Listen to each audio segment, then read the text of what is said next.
I am calling all of the Sunday dinner havers, the grandma used to make it, now I'm trying to make it, the old-fashioned cake lovers. Though when I go to my family's house, this is the cake that's already on the dining room table ready to be served to anybody that stops by.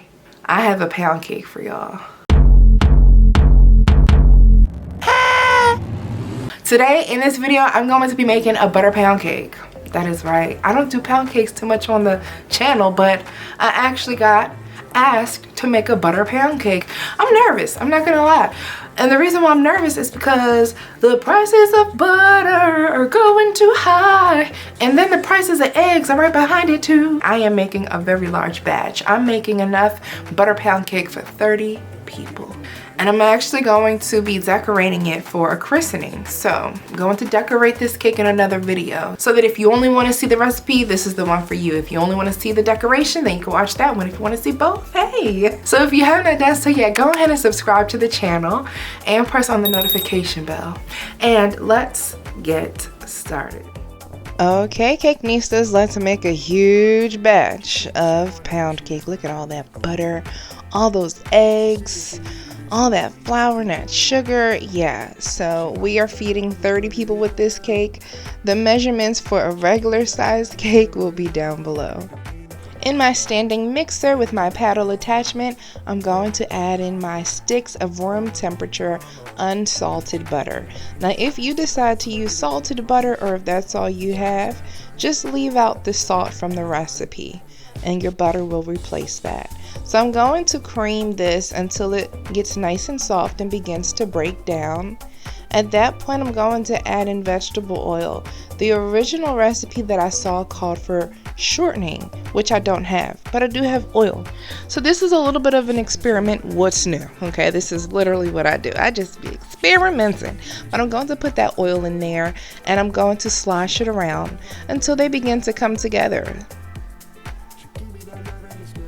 And they really don't come together, but they will, because I'm going to add in some granulated sugar now. Sugar, sometimes it brings everything and everyone together. It brings families together, loved ones, friends. Sugar does a lot of things. See how it brought that butter and that oil together? So I am mixing. I'm also making sure to scrape down the sides of my bowl. We're going to mix this until it is light and fluffy. Whenever I make a pound cake or look at the recipe, I'm always thinking, man, that's a lot of sugar. This is going to be sweet. But surprisingly, it's never overwhelmingly sweet. The ratio of other measurements just balances everything out so nicely. You need all of your ingredients to be room temperature. Let's just start off with that. So my question is, after you've added a pound of everything, is this cake technically like 5 pounds? How much does an original pound cake weigh? About 4 pounds, according to all recipes. Given that 1 pound of ingredients was called for in those recipes, a true pound cake would weigh about 4 pounds total. So if 4 people ate that entire cake together, are they getting a pound of cake? Ooh, that's crazy. I am still whipping, still getting that air into my batter, and I'm going to begin to crack my room temperature eggs. So many, okay? Can I just say that this visual is kind of beautiful?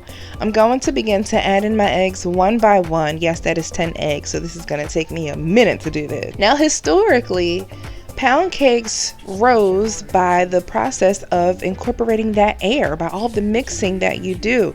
Leaveners like baking soda and baking powder weren't added until the 1900s. So the mixing process more than likely was so long because they had to depend on this to allow the cake to rise. So at this point, it really isn't as necessary as it was in the past. The true pound cake queens out there and kings will totally be able to like look at the crumb of the cake and be like, yep, that's it, or be like, nope, she didn't do it. It gets very, very serious. Like, this world of pound cakeage is very intense. It's usually ran by the matriarchs of the families. And my grandmother, she will see this cake and she will tell me up front if the crumb isn't right, if I needed more butter, if I needed a different type of flour, it's not fluffy enough, it's not dense enough, it's too intense, I can't take it. But you know what I'm saying? There's nothing like a black grandma, okay? Telling you that your pound cake isn't right. It hurts my feelings. I really need to just bring my grandmother up here so that she can make you guys a pound cake, because her specific taste in pound cake comes from her mother from the Carolinas, and y'all, it's a whole different thing. At this point, I've scraped down the bowl and I'm going to add in some flavorings.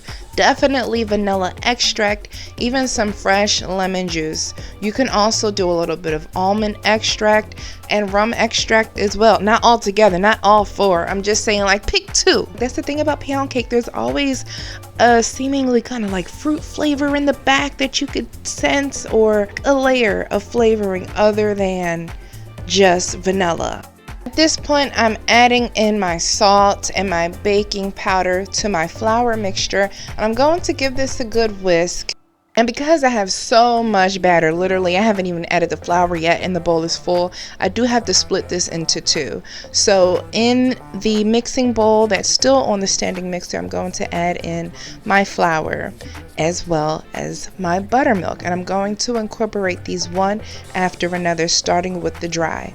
So flour, then let it mix for a little bit, buttermilk, then flour, then buttermilk, and you're gonna always end on flour. So begin with flour and end with flour.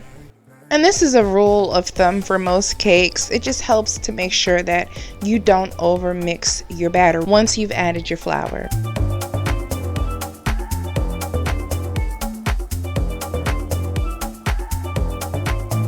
Does anybody else end up with a nice flour patch on the side of their mixer like I do every time? Okay, kids, don't try this at home, but I really don't feel like putting that other half of the batter into a bowl that's going to actually fit into the standing mixer. But I've done this before, so I know that this bowl fits. Like, I can move that pedal attachment and it's not going to cause any chaos. Don't do this at home, because that could be really messy. It could be really messy for me, and it almost did get really messy for me because it started to kind of get away from me for 0.3 seconds, but I caught on to it really quickly.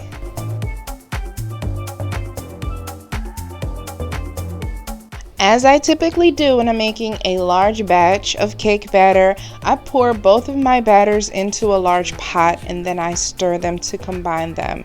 Obviously the measurements aren't completely equal, so that is the last step when I'm doing big batch baking. Now I have 2 half hotel pans here, and I'm going to bake my cakes in these pans. I'm using some of my non-stick goop at the bottom to make sure that it does not stick. And my oven is preheating at 350 degrees. But when I start baking, I'm going to bring that temperature down to 325 degrees. These cakes are going to bake for about an hour, or until a toothpick inserted in the center comes out clean. I did have a lot of batter, so I made a little loaf so that I could try this pound cake. You guys ready to hop on the struggle bus with me? We're on it. We're live from the struggle bus. Her cake has shrunk. Not just one of her cakes, but both of her cakes. All 3 of her cakes have shrunk. They also look delicious, like they have beautiful golden crispy edges, but they shrunk, and I'm like, oh my goodness, my cakes are ruined. What happened? Because naturally if they shrink, they have to be super dense, right? Sitting up in my room, right here thinking about you.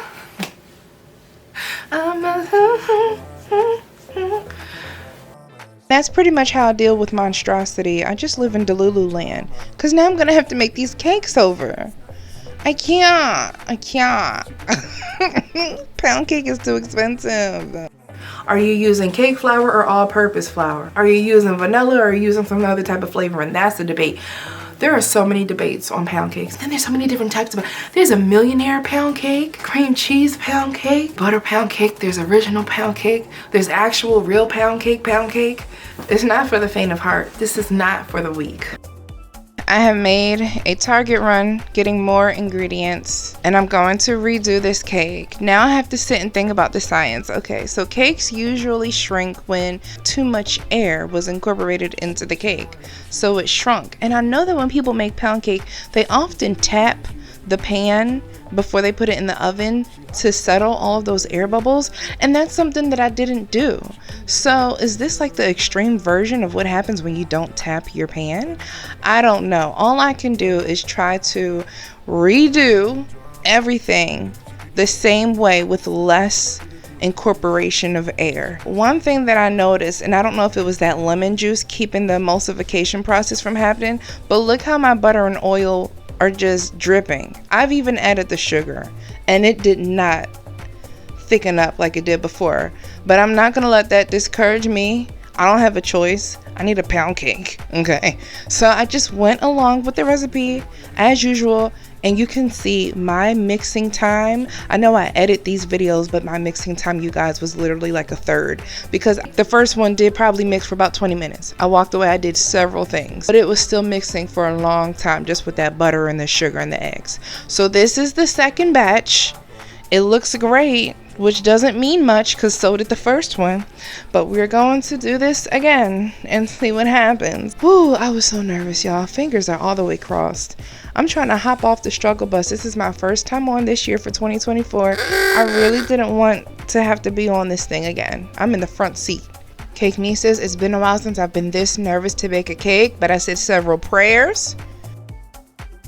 This is a perfect looking golden pound cake. Now let me tell you why I remained on the struggle bus. Because I turned around and saw the box of pudding that I forgot to add. Now thankfully this was a butter pound cake, so I doused this cake with butter simple syrup, and it brought that moisture that I really wanted and that richness back into the cake.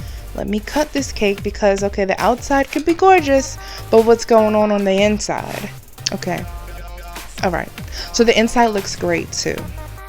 Y'all will not believe what I ended up doing, but you're gonna have to watch the next video to see, which will be the cross cake. I will tell you guys that they absolutely loved this cake. I got rave reviews. So make sure to look out for the next video. Couture and a butter pound cake. Bye guys.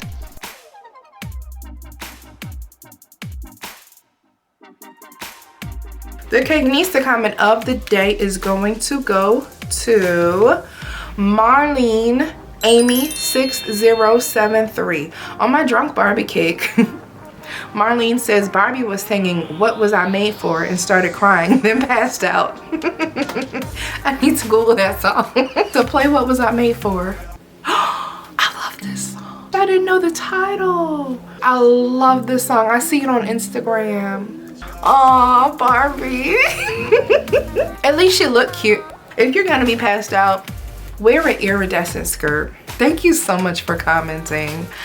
If you would like to be featured in the next video, all you have to do is comment down below and be subscribed to the channel. Please follow my Instagram at Mauritius_couture_cakes and follow me on Facebook, Mauritius Couture Cakes. You can also visit my Etsy shop, my website, and you can visit me on the moon. You can visit me anywhere. Just don't come to my house though, because that's scary. I will see you guys in the next video. Bye, Cake Nistas. Of course it's Billie Eilish. She just speaks to everybody. I just want to make music like Billie Eilish. I am Billie Eilish meets 50 Cent meets SZA.